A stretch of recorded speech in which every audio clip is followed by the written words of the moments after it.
And now we're back in the living room. And now, bedroom. Wow. And...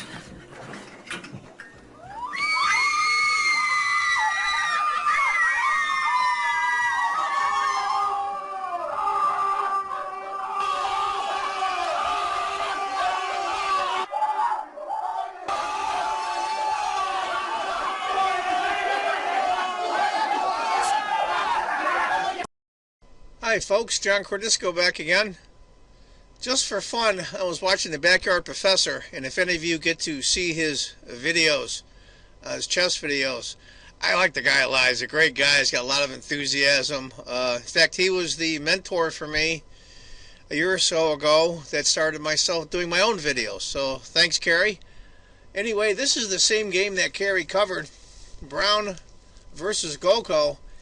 It's from the 1991 U.S. Championship, and it's going to be interesting to see. I've got the computer on, so we're going to run through this, and I think maybe Browne could have saved it. We're going to have to see here. We'll go through. It's the typical Pirc. Pawn takes, queen takes, king takes. I know, looks like the Berlin, but it's not. Knight to f3, bishop.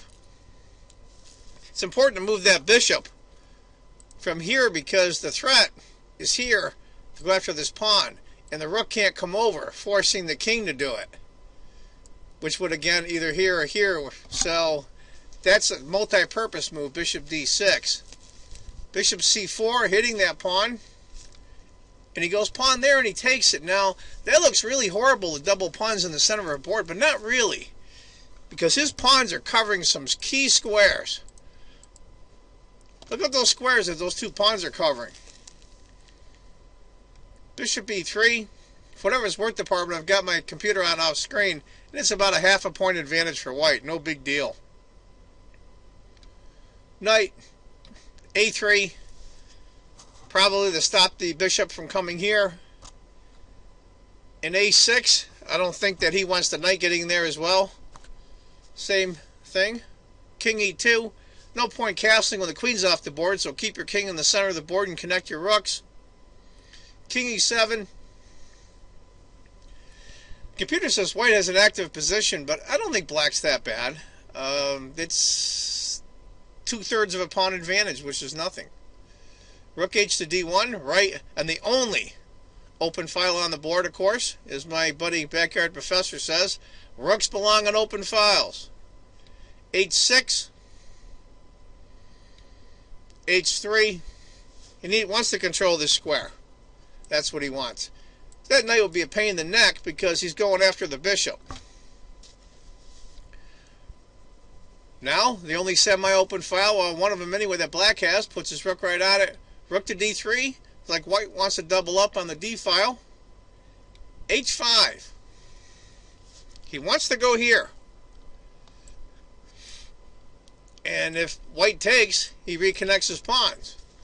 But of course, that's not going to happen.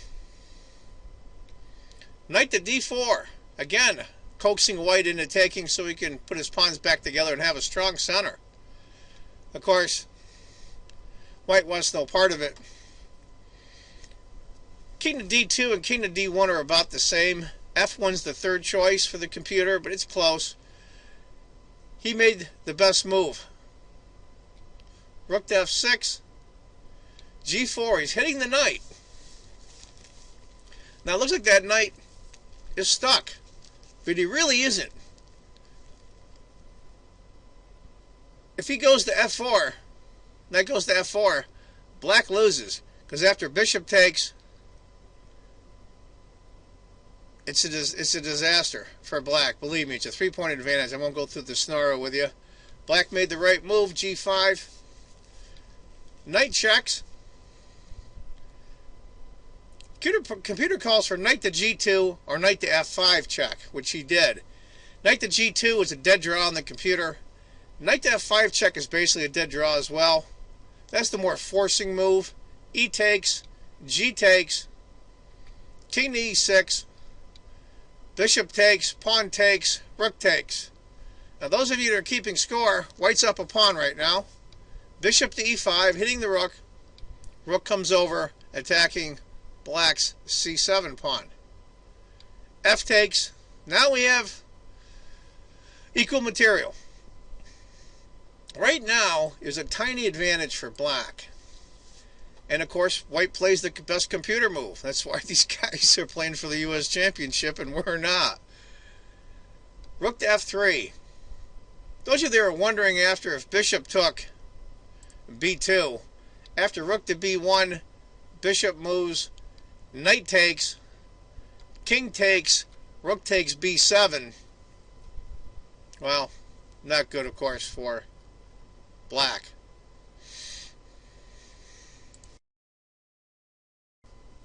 I think both of these guys are world-class players, especially in the early 90s.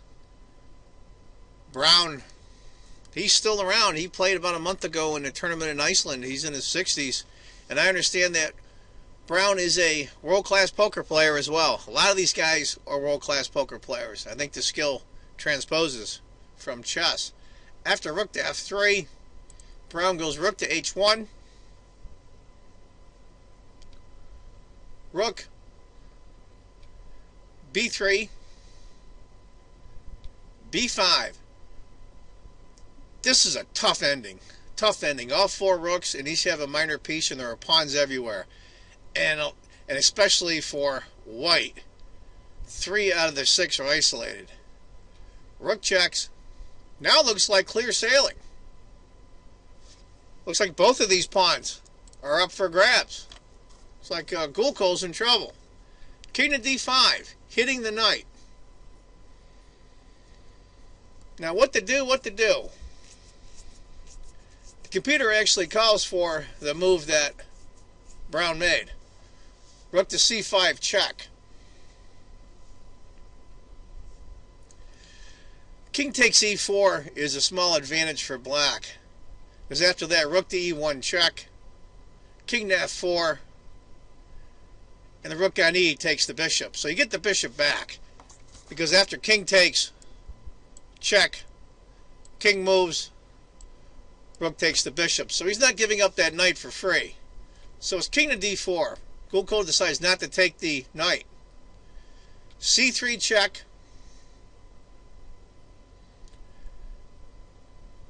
Interesting. The computer had suggested that after king to d4, rook to e1. And it says white can hope to live. Because after b4 check, king to d1, and it's a tiny advantage for white. That would have been an interesting way to go. But Browne went check, king takes, rook to e1, king f4, rook takes. White's up a pawn. But it's a small advantage for black. Rook takes f2 check. Rook blocks. If king had gone to e1, rook to h2, rook to e6, rook takes, c4, rook checks, king, check, king, check, king c3, h3 check, king c2. With a pretty good advantage for black. After rook to e2, rook to d8 check, king to e1, rook to f3. These double rook endings are mind-numbing, believe me. I mean, it's like the old expression, all rook endings are drawn, but try to figure this one out. And they're on move 32, so I'm sure they're getting close to the time control of 40 moves. And this is where Browne stumbles. Computer, he goes rook to e6 check, and immediately black's advantage goes way up. Way up. It looks like a natural move. Who wouldn't do that? You're attacking two pawns at once. But he should have went rook to f2. And after takes, rook to d2 check, king to e1, rook to h2, I think white can survive this. He played rook to e6. Now, white's in big trouble. I think that's where Browne could have saved it with rook to f2. Rook. Rook takes. C takes. Rook. Rook takes. And this is where Browne stumbles again. We're on move 36. I'm assuming he had time trouble when he get this close to 40 moves. And it's a natural move too. That's the killer part. Rook takes the pawn. But if he had taken a6 instead, after rook takes, I think that maybe Browne could have survived that as white. But after rook takes, g4, Browne stumbles again. He went a4. He should have went, according to the computer, he should have went rook f6 check, king, c4, pawn, check, king. I doubt if he can survive that still, but at least it was a better scenario than what he had. Now, don't get me wrong now. I'm not sitting here second-guessing one of the best American players ever, Walter Browne. It's easy for me. I'm sitting here with a computer with the strength that didn't even exist in the early 90s. So I'm not trying to be a hotshot here. I just analyzing a game. And I'm sure that Browne has analyzed this game and found the same conclusion, I have no doubt. After a4, pawn takes, g3. This is where it starts getting tricky. King to f1. King's got to come over and stop those pawns. He's thinking, I'll bring my king over, stop the advance of the pawns, help my rook check the black king, and I'll slowly march my pawns. But unfortunately, it's not going to work. Because after king to g2, rook checks, king to g1. It's an almost 4-point advantage for black at this point. h5. Here it comes. He has to check. King to g5. Rook to f1. He has to bring the rook back. Now he takes away an escape score for his king. White is doomed. c4. h4. And that's where Browne resigned in the 1991 U.S. Championship. Well done by Kerry in his video on this game. I'm just curious what some of you think, and especially you, Kerry. What do you think of the analysis of the same game you just did? Just to give you an idea of what would have happened. Rook to f8, h3, rook checks, king, rook checks, king, rook checks, king, rook checks, king to c2, king f1, g2 check, king f2, king c3, king g1, rook a1 check, and queen, and you get the idea. That's why he resigned. Great game by Gulko. And what happens is, like any other sport, you put pressure on your opponent and they make a mistake. You won because they made a mistake, or you won because you put pressure on them and played really well and they crumbled under the pressure. You get credit for that as well. Anyway, folks, that's my video. I hope you enjoyed it. I want you to remember to watch the Backyard Professor videos. He's a good guy. He's got a lot of enthusiasm. He's like me. He loves chess, even though we're both average players at best. We both love the game. And I want you all to remember, if you think chess is just a game, you're not playing it right. Take care, folks. Bye-bye.